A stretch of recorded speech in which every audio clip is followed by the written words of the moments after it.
ಬಿಡದಿ ಟೌನ್ಶಿಪ್ನ ಜಟಾಪಟಿ ದಿನದಿಂದ ದಿನಕ್ಕೆ ತಾರಕಕ್ಕೇರ್ತಾ ಇದೆ. ಇದರ ನಡುವೆ 1:30ಕ್ಕೆ ಮಹತ್ವದ ಸುದ್ದಿಗೋಷ್ಠಿಯನ್ನು ಕರೆದಿದ್ದಾರೆ ಸಿಎಂ ಡಿಕೆ ಶಿವಕುಮಾರ್ ಅವರು. ಬಿಡದಿ ಟೌನ್ಶಿಪ್ ವಿಚಾರದಲ್ಲಿ ಮಹತ್ವದ ಘೋಷಣೆಯನ್ನ ಮಾಡೇ ಬಿಡ್ತಾರಾ ಡಿಕೆ ಶಿವಕುಮಾರ್? ಮಧ್ಯಾಹ್ನ 1:30ಕ್ಕೆ ಮಹತ್ವದ ಸುದ್ದಿಗೋಷ್ಠಿಯನ್ನು ಕರೆದಿದ್ದಾರೆ ಸಿಎಂ. ತೀವ್ರ ಅಪಸ್ವರ, ತೀವ್ರ ವಿರೋಧದ ಬೆನ್ನಲ್ಲೇ ಸಿಎಂ ಸುದ್ದಿಗೋಷ್ಠಿ ಕುತೂಹಲಕ್ಕೆ ಕಾರಣವಾಗಿದೆ. ವಿರೋಧದ ಮಧ್ಯೆಯೂ ಕೂಡ ಯೋಜನೆಯನ್ನ ಮುಂದುವರಿಸುವ ಮಾತುಗಳನ್ನ ಸಿಎಂ ಮಾಡ್ತಾರ. ಬಿಡದಿ ಟೌನ್ಶಿಪ್ ವಿಚಾರದಲ್ಲಿ ಮಹತ್ವದ ಘೋಷಣೆಯನ್ನ ಡಿಕೆ ಶಿವಕುಮಾರ್ ಅವರು 1:30ಕ್ಕೆ ಮಾಡುವಂತಹ ಸಾಧ್ಯತೆ ಇದೆ. ಆ ಘೋಷಣೆ ಏನು ಅನ್ನೋದು ತೀವ್ರ ಕುತೂಹಲಕ್ಕೆ ಕಾರಣವಾಗ್ತಾ ಇದೆ. ಒಂದು ಕಡೆ ರೈತರ ಹೋರಾಟ, ಮತ್ತೊಂದು ಕಡೆ ಸರ್ವೆಗೆ ಹೋದಂತಹ ಅಧಿಕಾರಿಗಳಿಗೆ ರೈತರು ಕ್ಲಾಸ್ ತೆಗೆದುಕೊಂಡಿದ್ದು, ಈಗ ಎಚ್ ಡಿ ದೇವೇಗೌಡರು ಮಾಜಿ ಪ್ರಧಾನಿಗಳು ಉಪವಾಸ ಸತ್ಯಾಗ್ರಹದ ಎಚ್ಚರಿಕೆಯನ್ನು ಕೊಟ್ಟಿದ್ದಾರೆ. ಇದರ ನಡುವೆ 1:30ಕ್ಕೆ ಮಹತ್ವದ ಸುದ್ದಿಗೋಷ್ಠಿ ಸಿಎಂ ಡಿಕೆ ಶಿವಕುಮಾರ್ ಅವರ ಕಡೆಯಿಂದ. ಆ ಮಹತ್ವದ ಸುದ್ದಿಗೋಷ್ಠಿಯಲ್ಲಿ ಬಿಡದಿ ಟೌನ್ಶಿಪ್ನ ವಿಚಾರಕ್ಕೆ ಸಂಬಂಧಪಟ್ಟಂತೆ ಡಿಕೆ ಶಿವಕುಮಾರ್ ಅವರು ಮಾಡುವಂತಹ ಘೋಷಣೆ ಏನು ಅನ್ನೋದು ತೀವ್ರ ಕುತೂಹಲಕ್ಕೆ ಕಾರಣವಾಗ್ತಾ ಇದೆ. ಖಂಡಿತ ಮಧ್ಯಾಹ್ನ ವಿಧಾನಸೌಧದಲ್ಲಿ ಮಾತಾಡ್ತೀನಿ. ಎಲ್ಲದಕ್ಕೂ ಉತ್ತರ ಕೊಡೋಣ. ಡೋಂಟ್ ವರಿ, ಎಲ್ಲ ವಿಚಾರನ ಮಾತಾಡೋಣ. ಮಧ್ಯಾಹ್ನ ನಿಮ್ಗೆ ಕರಿತೀನಿ, ಗೌರವದಿಂದ ಕರಿತೀನಿ, ಫುಟ್ಪಾತಲ್ಲಿ ಬೇಡ. ಮಾತಾಡ್ತೀನಿ. ಖಂಡಿತ ಮಧ್ಯಾಹ್ನ ವಿಧಾನಸೌಧದಲ್ಲಿ ಮಾತಾಡ್ತೀನಿ. ಎಲ್ಲದಕ್ಕೂ ಉತ್ತರ ಕೊಡೋಣ. ಡೋಂಟ್ ವರಿ, ಎಲ್ಲ ವಿಚಾರನ ಮಾತಾಡೋಣ. ಮಧ್ಯಾಹ್ನ ನಿಮ್ಗೆ ಕರಿತೀನಿ, ಗೌರವದಿಂದ ಕರಿತೀನಿ, ಫುಟ್ಪಾತಲ್ಲಿ ಬೇಡ. ಮಾತಾಡ್ತೀನಿ. ಖಂಡಿತ ಮಧ್ಯಾಹ್ನ. ಇದು ಡಿಕೆ ಶಿವಕುಮಾರ್ ಅವರ ಮಾತು. ಒಂದೊಂದನ್ನು ಸ್ಪಷ್ಟಪಡಿಸ್ತಾ ಇದ್ದಾರೆ. ಮಾತನಾಡ್ತೀನಿ, ಮಾಹಿತಿ ಕೊಡ್ತೀನಿ ಅಂತ ಹೇಳ್ತಿದ್ದಾರೆ. ಏನು ಮಾತನಾಡ್ತಾರೆ ಅನ್ನೋದೇ ಈಗಿರುವಂತಹ ಸಸ್ಪೆನ್ಸು, ಈಗಿರುವಂತಹ ಕುತೂಹಲ.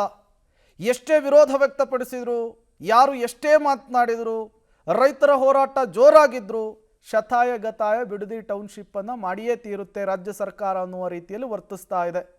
ಇದರ ನಡುವೆನೇ ಈಗ ಸಿಎಂ ಡಿಕೆ ಶಿವಕುಮಾರ್ ಆಡಿರುವಂತಹ ಈ ಮಾತು ತೀವ್ರ ಕುತೂಹಲಕ್ಕೆ ಕಾರಣವಾಗ್ತಾ ಇದೆ. ಹಾಗಾದರೆ ಡಿಕೆ ಶಿವಕುಮಾರ್ ಅವರು ಒತ್ತಡಕ್ಕೆ ಏನಾದರೂ ಮಣಿದ್ರಾ, ಅಥವಾ ಎಷ್ಟೇ ವಿರೋಧ ವ್ಯಕ್ತಪಡಿಸಿದ್ರು ನಾವು ಮಾಡೇ ಮಾಡ್ತೀವಿ ಅನ್ನುವಂತಹ ಮೆಸೇಜನ್ನು ಕೊಡ್ತಾರಾ? ಕುತೂಹಲಕ್ಕಂತೂ ಕಾರಣವಾಗ್ತಾ ಇದೆ. ಬಿಡದಿ ಕದನಕ್ಕೆ ಎಂಟ್ರಿಯನ್ನು ಕೊಟ್ಟಿದ್ದಾರೆ ದಳಪತಿಗಳು. ನಿನ್ನೆ ಹೋರಾಟದ ಎಚ್ಚರಿಕೆಯನ್ನು ಕೊಟ್ಟಿದ್ರು ದೊಡ್ಡಗೌಡರು, ಮಾಜಿ ಪ್ರಧಾನಿ ದೇವೇಗೌಡರು. ಅತ್ತ ಸರ್ವೆಗೆ ವಿರೋಧವನ್ನು ವ್ಯಕ್ತಪಡಿಸಿದ್ರು ಅನ್ನದಾತರು, ಅಧಿಕಾರಿಗಳ ಮೇಲೇನೆ ಮುಗಿಬಿದ್ದಿದ್ರು. ಈ ಬೆನ್ನಲ್ಲೇ ಮಹತ್ವದ ಸುದ್ದಿಗೋಷ್ಠಿಯನ್ನ ಮಾನ್ಯ ಮುಖ್ಯಮಂತ್ರಿಗಳು ಕರೆದಿದ್ದಾರೆ. ಹಾಗಾದರೆ ಬಿಡದಿ ಟೌನ್ಶಿಪ್ನ ವಿಚಾರದಲ್ಲಿ ಸರ್ಕಾರದ ನಿಲುವೇನು? ರೈತರ ಹೋರಾಟಕ್ಕೆ, ವಿಪಕ್ಷಗಳ ಹೋರಾಟಕ್ಕೆ ಮಣಿದೇ ಬಿಡ್ತಾ ರಾಜ್ಯ ಸರ್ಕಾರ? ಸಹಜ ಪ್ರಶ್ನೆ. ಡೀಟೇಲ್ಸನ್ನು ಕೊಡೋದಕ್ಕೆ ಸುಖೇಶ್ ಸಂಪರ್ಕದಲ್ಲಿ ಜಾಯಿನ್ ಆಗಿದ್ದಾರೆ. ಸುಖೇಶ್, ಶತಾಯ ಗತಾಯ ಬಿಡದಿ ಟೌನ್ಶಿಪ್ ಮಾಡಿಯೇ ತೀರಬೇಕು ಅಂಥೇಳಿ ಡಿ ಕೆ ಶಿವಕುಮಾರ್ ಅವರು ನಿರ್ಧರಿಸಿದ್ದಾರೆ. ಈ ಸಂದರ್ಭದಲ್ಲಿ ಇಟ್ಟ ಹೆಜ್ಜೆಯನ್ನು ಹಿಂದಿಡುವಂತಹದ್ದು ಎಷ್ಟರ ಮಟ್ಟಿಗೆ ಸಾಧ್ಯ ಅನ್ನೋದು ಪ್ರಶ್ನೆ. ಏನಾಗಬಹುದು ಪ್ರೆಸ್ ಮೀಟ್ನಲ್ಲಿ?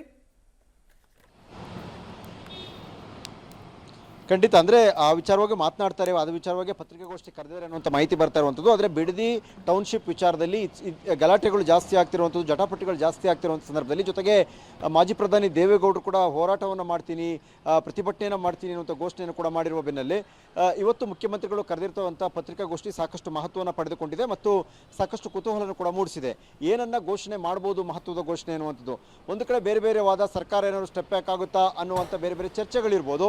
ಆದರೆ ಅಷ್ಟು ಸುಲಭಕ್ಕೆ ಸ್ಟೆಪ್ ಬ್ಯಾಕ್ ಆಗುತ್ತೆ, ಯಾಕಂದರೆ ನಿನ್ನೆ ಸಂಜೆಯೂ ಕೂಡ ಸುಮಾರು 4 ಗ್ರಾಮಗಳ ಅಂತಿಮ ನೋಟಿಫಿಕೇಶನ್ ಕೂಡ ಹೊರಡಿಸಲಾಗಿದೆ ಅನ್ನುವಂಥದ್ದು ಕೂಡ. ಹಾಗಾಗಿ ಅಥವಾ ಎಲ್ಲ ಆರೋಪಗಳಿಗೆ ಅಥವಾ ವಿಪಕ್ಷಗಳು ಮಾಡ್ತಿರುವಂಥ ಹೋರಾಟಕ್ಕೆ ಏನು ಪ್ರತಿಕ್ರಿಯೆ ಕೊಡಬೇಕು ಅನ್ನುವಂಥ ಒಂದು ಖಡಕ್ ಪ್ರತಿಕ್ರಿಯೆಗೆ ಏನಾದರೂ ಮುಖ್ಯಮಂತ್ರಿಗಳು ಮುಂದಾಗ್ತಾರಾ ಅನ್ನುವಂಥದ್ದು ಪ್ರಶ್ನೆ. ಹಾಗಾಗಿ ಮುಖ್ಯಮಂತ್ರಿಗಳು ಕರೆದಿರುವಂಥ ಪತ್ರಿಕಾಗೋಷ್ಠಿಯ ಬಗ್ಗೆ ಸಾಕಷ್ಟು ಕುತೂಹಲ ಕೂಡ ಇರುವಂಥದ್ದು. ಏನು ಮಹತ್ವದ ಘೋಷಣೆಯನ್ನು ಮಾಡ್ಬೋದು, ವಿಶೇಷವಾಗಿ ಬಿಡದಿ ಟೌನ್ಶಿಪ್ ವಿಚಾರದಲ್ಲಿ ಅನ್ನುವಂಥದ್ದು ಸದ್ಯಕ್ಕಿರುವಂಥ ಕುತೂಹಲ. Prem. Okay, thank you Sukhesh ತಮ್ಮೆಲ್ಲ ಮಾಹಿತಿಗಾಗಿ.